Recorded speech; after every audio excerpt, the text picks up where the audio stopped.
Bonjour, mesdemoiselles et messieurs. Dans cette série de cours donnés online, on va mettre un premier point 1 de 1, libération immédiate des apports, apport totalement libéré. OK? Apport totalement libéré. Alors, on va commencer par le premier cas, les apports purs et simples. C'est quoi un apport pur et simple?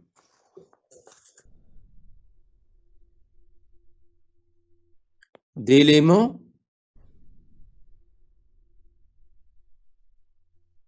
actifs. Uniquement.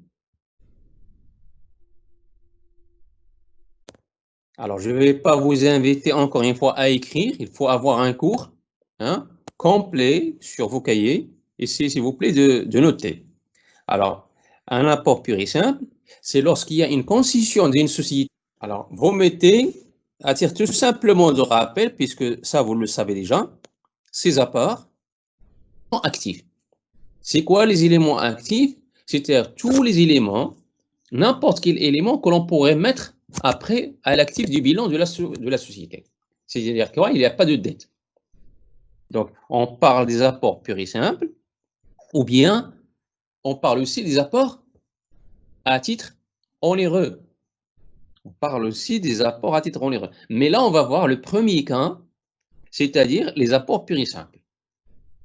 Et je rappelle que ici, nous sommes en train de faire une constitution d'une société anonyme avec uniquement des apports purs et simples. OK? Avec uniquement des apports purs et simples.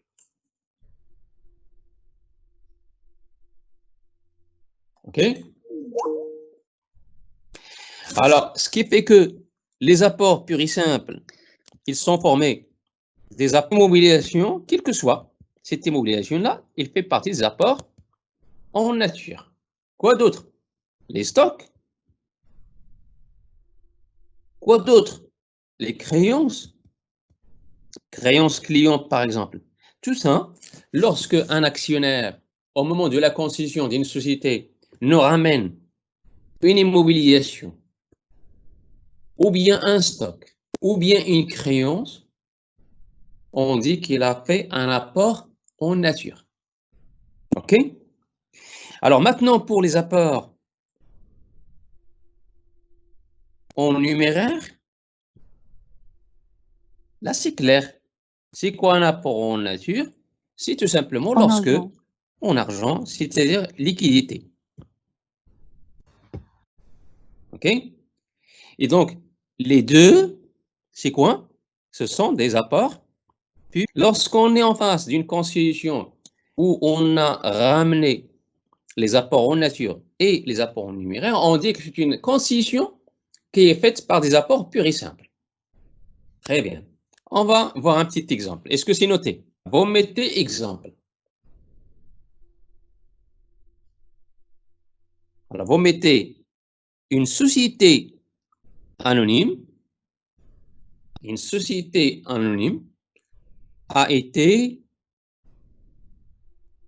constituée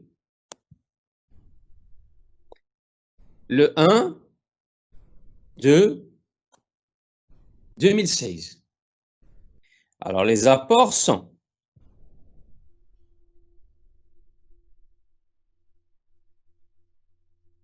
les apports sont. Alors, on va mettre apport en nature.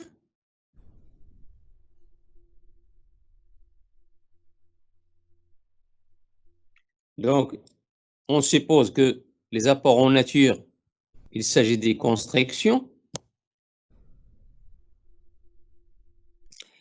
Et ils ont ramené aussi matériel de transport.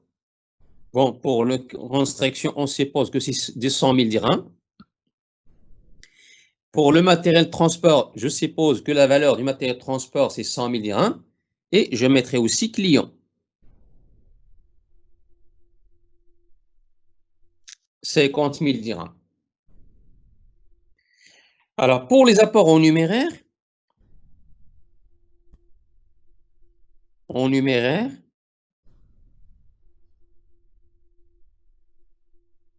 Alors, on va continuer l'exercice, s'il vous plaît, ou l'exemple. Alors, après le 1, 3, 2016, tous les actionnaires, ou bien tous les apports,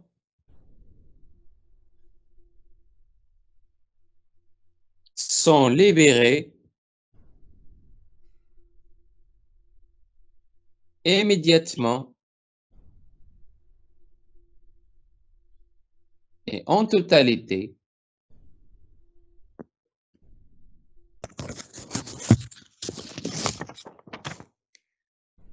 Alors, le 10-3 2016, la société règle par chèque,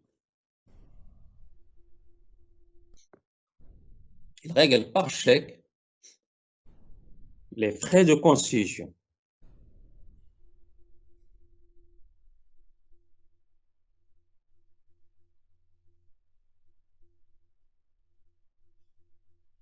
Est-ce que on va solutionner ce problème? Travail à faire.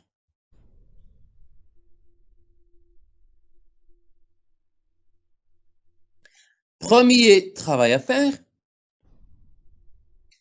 c'est quoi?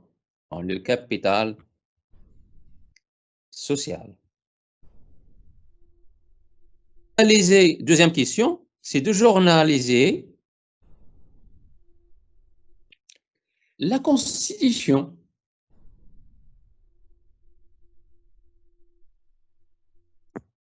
Et troisièmement, bilan de Constitution. Toujours, ce sont les questions qui reviennent. Chaque fois que vous êtes en face d'une Constitution, on va toujours vous demander à faire ce travail-là. Et le premier travail, c'est quoi? C'est de déterminer le capital social. Le deuxième travail, c'est de journaliser la Constitution. Et le troisième travail, c'est le bilan de Constitution. Une fois on est arrivé au bilan de Constitution, ça veut dire que la comptabilité de société, elle a fait son travail. Elle est là au moment tout simplement de la constitution de la société. Une fois la comptabilité de société, vous êtes en train d'apprendre à la comptabilité de société. Et une fois cette comptabilité de société arrive à établir le bilan de constitution, ça veut dire qu'il a fait un travail, il a fait son premier travail.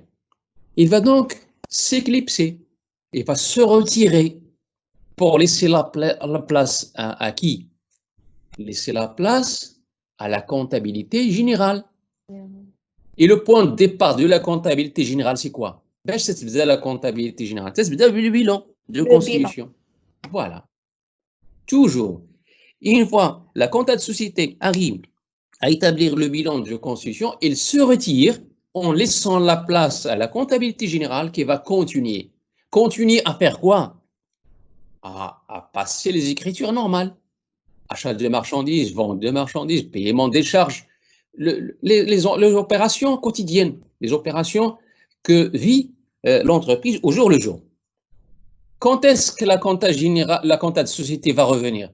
Lorsqu'il y a un problème, qu'il y a un rapport, soit avec le capital ou soit avec le bénéfice.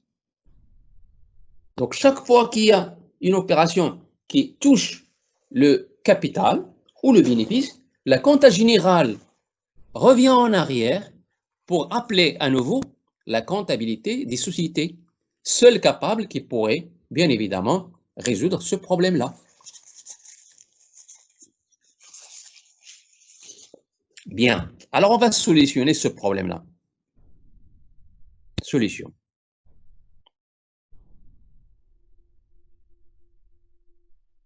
Alors, vous allez m'aider, bien évidemment, à déterminer le capital. 1. Capital social. Alors, comment on calcule le capital social?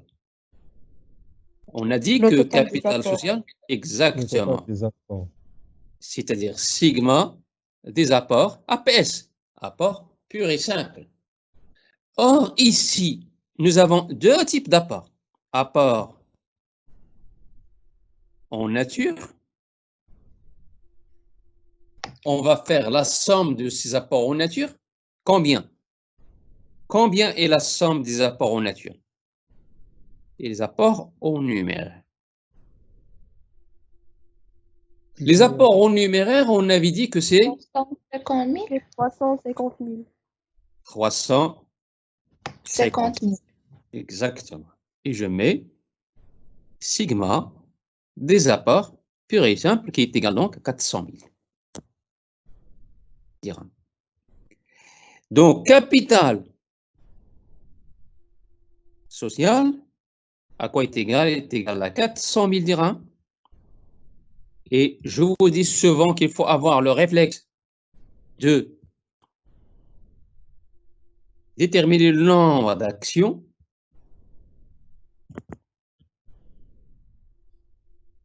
quand est-ce que ça vous sera d'une grande utilité? Lorsque vous allez répartir le bénéfice.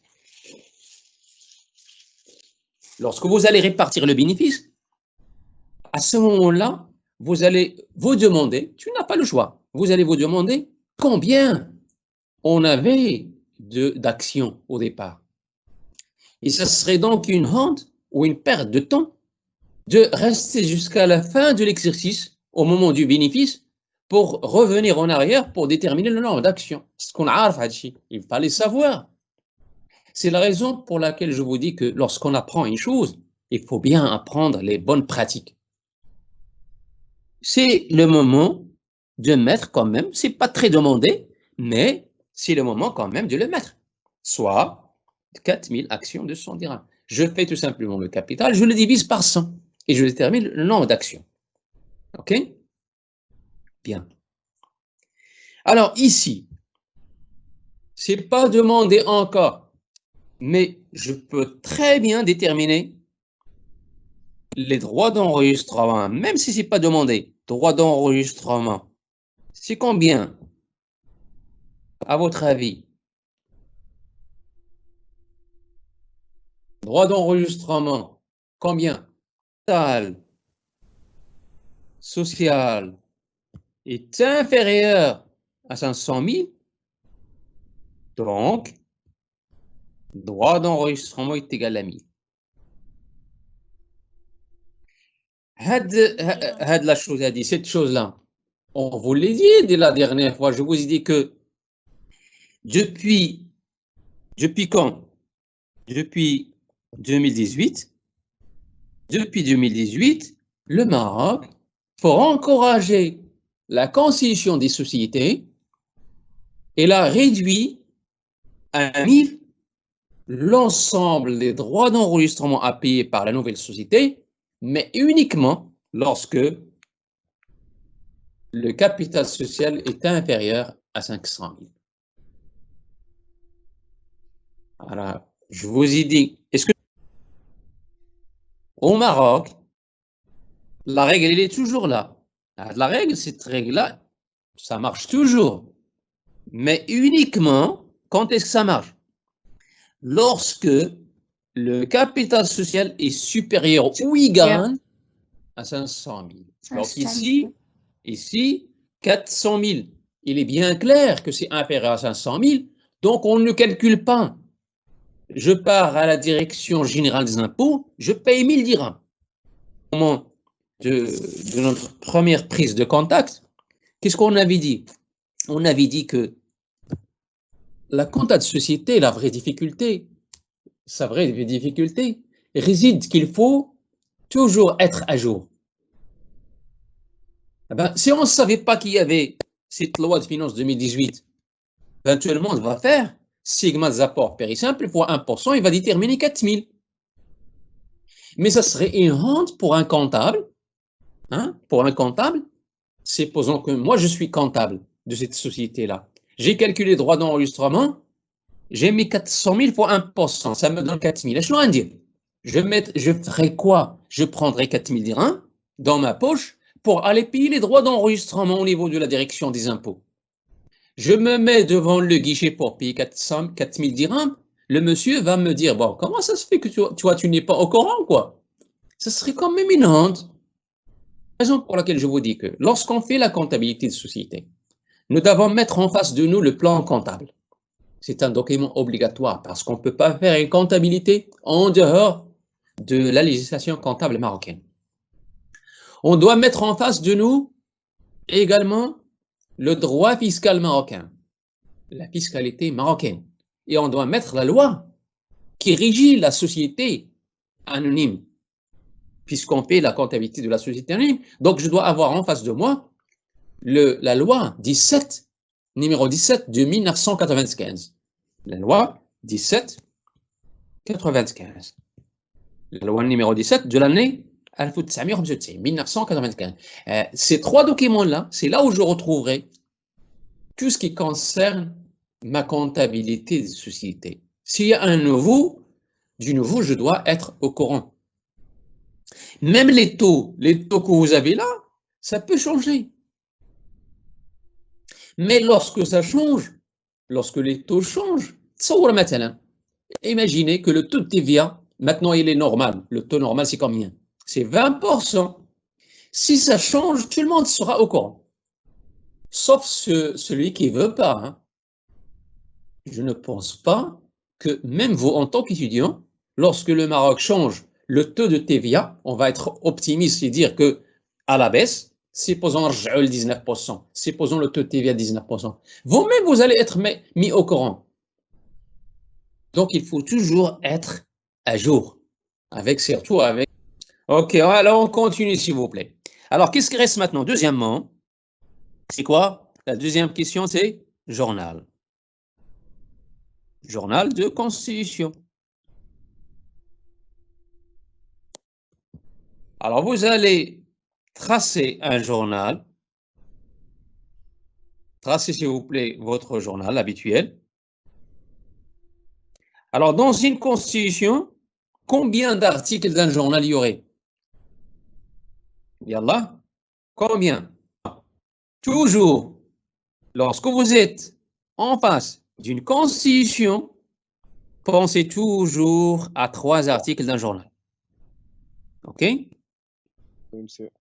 Alors, il y a 1, 2 et 3. Ici, qu'est-ce qu'on va mettre? La promesse.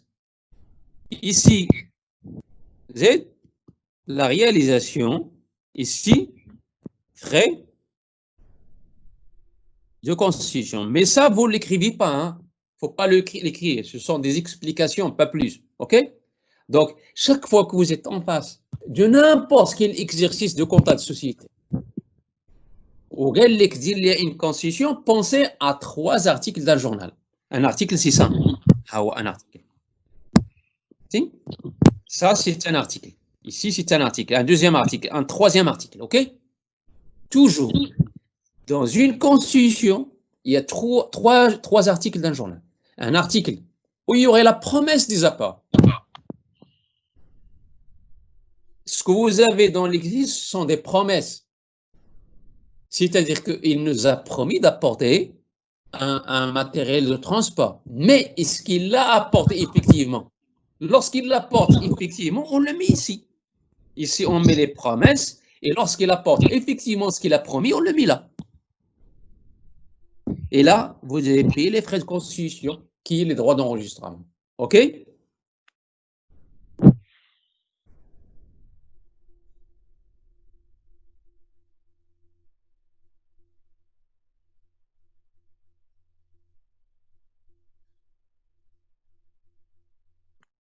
Yalla. Alors, qu'est-ce qu'on va mettre comme première date? Le 1, 2, 2016. Alors, comment il faut enregistrer cette opération, s'il vous plaît? Compte de promesse. On a le plan comptable. Sur le plan comptable, on a un compte de promesse. Pour enregistrer la promesse, c'est le compte 3462. Là, c'est le compte de promesse. actionnaire, vous pourrez l'abréger. Capital souscrit non versé. C'est-à-dire appelé, mais non encore versé. C'est un compte de promesse. وعدتينا عطيتينا واحد ولكن مازال ما non encore versé. OK? Alors, vous nous avez donné une promesse pour quoi faire? Nous avons fait une promesse pour constituer une société avec un capital. Et le capital social, c'est 1111. Donc, les associés ou les actionnaires ont fait une promesse de combien? De 400 000. OK? Pour constituer une société avec un capital de 400 000. Ça, c'est une promesse et ça, c'est le capital que nous cherchons à constituer avec les promesses. Je mettrai quoi comme libellé? Je mettrai quoi? Promesse des apports. Voilà. Et je ferme mon article. Je ferme. Vous voyez que la comptabilité, c'est très simple. Et je vais voir quand est-ce qu'on nous a dit de verser. Alors, vous lisez avec moi, s'il vous plaît, l'exemple. Le 1-3-2016. Le 1, c'est une phrase qui est très importante. Le 1-3-2016, tous les apports sont libérés immédiatement et en totalité. Ça veut dire quoi? Tout ce qu'on a promis a été réalisé. ما كاينش شي واحد qui est en retard. Donc on est dans le cas normal. On est dans le cas où nous sommes en face des actionnaires de bonne foi. Parce que la comptable société, elle est là. Pourquoi? Parce que malheureusement, la majorité des actionnaires ne sont pas de bonne foi. Ils ne sont pas de bonne foi, la plupart. Mais pour justement, puisqu'on est dans un cours, on va aller petit à petit. On va supposer que cet exemple-là, on rencontre des actionnaires qui sont de bonne foi. Et qu'est-ce qui montre qu'ils sont de bonne foi? C'est cette phrase-là. Cette phrase. Tous les actionnaires, tous les apports sont libérés immédiatement et en totalité. Ils sont de bonne foi. Parce que dorénavant, on va mettre tous les actionnaires tous les actionnaires ont libéré à l'exception d'un actionnaire. واحد ديما تيكون شي واحد اللي عوج qui est en retard ou là qui a un problème ou qui veut plus continuer. Il nous a donné une promesse, mais finalement il ne tient pas à sa promesse. Mais là on est dans le cas le plus simple. Et donc le 1, 3, 2016, on va mettre la réalisation. Yallah, qu'est-ce qu'on va mettre pour la réalisation? Allez-y, s'il vous plaît. Ils nous ont promis on va créditer le compte actionnaire capital. Construction. Tout compte débité, c'est un compte d'actifs. Le numéro de compte. Alors, c'est combien? 200 000. Quoi d'autre? Qu'est-ce qu'on nous a promis également? Matériel de transport. Combien? 100 000. Quel est le numéro de compte de matériel de transport? 2340. On nous a promis aussi client. Client, 50 000. Qu'est-ce qu'on a promis aussi? Eh bien, combien de numéros ils nous ont promis? 50 000. Maintenant, on a 50 000 de promesses. Maintenant, la réalisation, ça veut dire qu'ils ont versé. Ils ont versé 50 000. Et alors, puisque la réalisation est faite. Qu'est-ce que je dois solder? Le 462, actionnaire, capital, souscrit, appelé, non versé. Et là, je le solde. Pourquoi je le solde? J'ai une promesse, c'est une réalisation. Donc, je le solde. Et je mettrai quoi comme libellé? À terminer, toujours vous revenez à l'exemple. OK? Revenez toujours à l'exemple. Et votre exemple, c'est le 10-3. Et à régler par chèque les frais de constitution. Et donc, je mettrai les frais de constitution, c'est quoi? 2000. Oui.